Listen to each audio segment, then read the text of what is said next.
అందరికీ చిన్న పెద్ద తేడా లేకుండా విచ్చేసినటువంటి కన్నప్ప స్వరూపులకి నా హృదయపూర్వకమైన నమస్కారాలు తెలియజేసుకుంటున్నాను.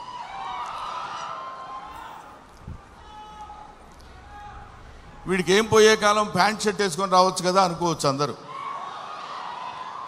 కొంతమందికి ఆ ఐడియా ఉండుంటుంది. కానీ ఈరోజు ఈ సభ శివతత్వానికి సంబంధించిన సభ, శివుడికి సంబంధించిన సభ, శివ మహత్యానికి సంబంధించిన సభ కాబట్టి ఆయన గురించి మాట్లాడేటప్పుడు ఒళ్ళే కాదు, మనం ధరించిన బట్టలను కూడా జాగ్రత్తగా ఉంచుకోవాలేమో అన్న అభిప్రాయంతో వచ్చాను ఇలాగ. తర్వాత ముందుగానే మీ అందరికీ నేను విన్నవించుకునేది ఏంటంటే, నేను మాట్లాడే మాటల్లో ఏమైనా పొరపాట్లు కానీ తప్పొప్పులు కానీ మీకు నచ్చని విషయాలు కానీ ఉంటే, నాకంటే ఆల్మోస్ట్ ఇక్కడ ఉన్న వాళ్ళందరూ వయసులో చిన్నవాళ్ళే అనుకుంటాను, పెద్ద హృదయాలతో మన్నించండి. ఒకటి. నెంబర్ 2, కన్నప్ప ఈ సినిమా మోహన్ బాబు గారు ఎందుకు తీశారబ్బా అని అనుకున్నా ఒకసారి. ఎందుకంటే మోహన్ బాబు గారి గురించి మీ అందరికీ తెలుసు. ఆయన 5 కోట్లతో 10 కోట్లతో సినిమా తీసి దాని మీద 10 కోట్లు 15 కోట్లు సంపాదించుకుని మళ్ళీ పక్కన పెట్టి మళ్ళీ ఇంకో సినిమా తీసి, అలాంటి డబ్బుకి అతి ప్రాధాన్యత ఇస్తూ గౌరవించేటువంటి వ్యక్తి మోహన్ బాబు గారు. నాకు తెలుసు 200 కోట్లు పెట్టి ఈ సినిమా ఈయన ఎందుకు ప్లాన్ చేశాడు అనే ఆలోచన చేస్తే, ఈ ఆలోచన ఆయనది కాదు, ఈ ఆలోచన ఆయనకు వచ్చినటువంటి ఆలోచన కాదు, సకల సృష్టి స్థితి లయకారుడైన ఆ పరమేశ్వరుని ఆలోచన అతనిలో సంక్రమించిందేమో. ఒకటి. ఇంకో పాయింట్ ఏంటంటే, ఎప్పుడో నా చిన్నతనంలో ఆయన కన్నడ రాజకుమార్ కాళహస్తి మహత్యం సినిమా తీశారు. ఆ తర్వాత కీర్తిశేషులు బాపు గారు కీర్తిశేషులు కృష్ణరాజు గారితో కన్నప్ప సినిమా తీశారు. అది తీసి ఇంచుమించు 30 సంవత్సరాలు అవుతుందేమో నాకు తెలిసి, 30 సంవత్సరాలు. ఈ సినిమా తీసిన దగ్గర నుంచి ఇప్పటి వరకు తండ్రి కొడుకులు ఇద్దరు ఎంత మదనపడ్డారో, ఎంత కష్టపడ్డారో సమీపంతో చూసినటువంటి వ్యక్తిగా నేను చెప్తున్న మాట. ఎందుకంటే భగవంతుడు ఊరికనే వచ్చేసి ఇదిగో తీసుకుంటారా అని అందరికీ తల్లి వెళ్ళిపోడు. కాలుస్తాడు, నిప్పుల్లో కాలుస్తాడు, సుత్తి దెబ్బలు కొడతాడు, అవన్నీ భరిస్తుంది. అది ఆయన ఎన్నుకున్న బంగారం. ఆ తర్వాత ఒక అద్భుతమైనటువంటి ఆభరణం చేయగలడు కన్నప్ప లాంటి సినిమా తీసి.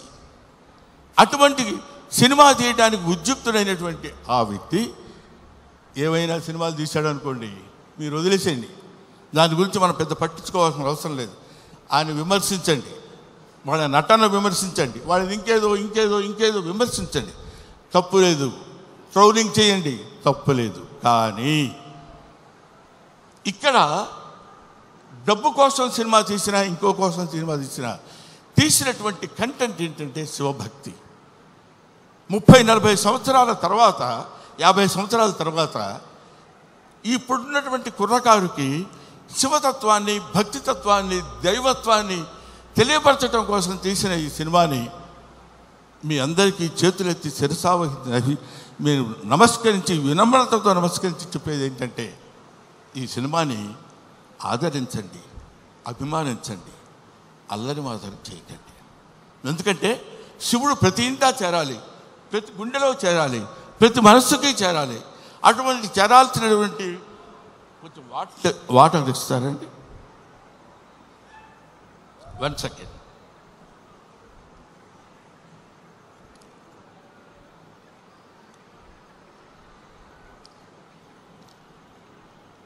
ప్రతివాడి హృదయంలో చేరాలి.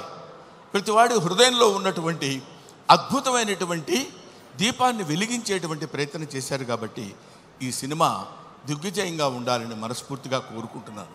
మంచు మోహన్ బాబు గారికి, మంచు విష్ణు గారికి నా హృదయపూర్వకమైన నమస్కారాలు తెలియజేసుకుంటూ ముఖ్యంగా ఈ సినిమాలో నటించినటువంటి ప్రభాస్ గురించి చెప్పాలి.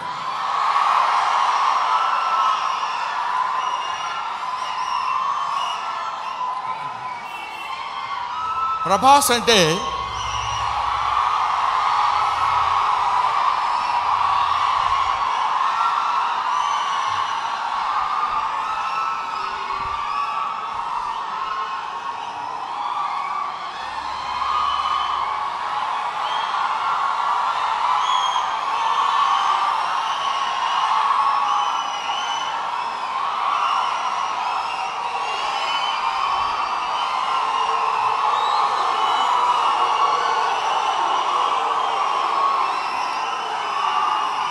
ప్రభాస్ అంటే ప్రభాస్ అది ఇంకా ఆపండి. ప్రభాస్ గురించి చెప్పాలి ఈ సినిమాలో. ఆయన ఒక ప్రపంచం గర్వించదగినటువంటి నటుల్లో ఇప్పుడు ఒకడు ప్రభాస్. ఈ సినిమాలో ఆయన ఎందుకు అంగీకరించాడంటే, సినిమాలో ఆయన డబ్బు కోసం అంగీకరించలేదు. ఏదో ఈ సినిమాలో ఒక అద్భుతమైన క్యారెక్టర్ చేయాలని ఆయన అంగీకరించలేదు. ప్రభాస్ ఒక మానవతా విలువలు కలిగిన మనిషి, ఒక మంచి మనిషి. ఎవరైనా ఏదైనా చేయిజాప అడిగితే కాదనేటువంటి వ్యక్తి కాదు ప్రభాస్. ఎవరైనా అద్భుతమైనటువంటి స్థితిలో ఉండి ఇది నాకు కావాలి అని అడిగినప్పుడు, ముఖ్యంగా ఆ విషయంలో చెప్పాలంటే మోహన్ బాబు గారికి అత్యంత సన్నిహితుడు. మోహన్ బాబు గారు ఎలాంటి వాడంటే, ఓ చిన్న ఆల్కహాల్ లాంటి వాడు, అలవాటైతే వదిలిపెట్టలేం. అలాగే ఎంతో మోహన్ బాబు గారి మత్తులో, మోహన్ బాబు గారి ప్రేమలో మునిగి తేలినటువంటి వ్యక్తి కాబట్టి ప్రభాస్ ఈ సినిమాలో చేశాడు. అరే మోహన్ బాబు గారి ఎంట్రీ చూశారు కదా, అతను స్టీఫెన్ కూర్చున్నాడు, మ్యూజిక్ డైరెక్టర్.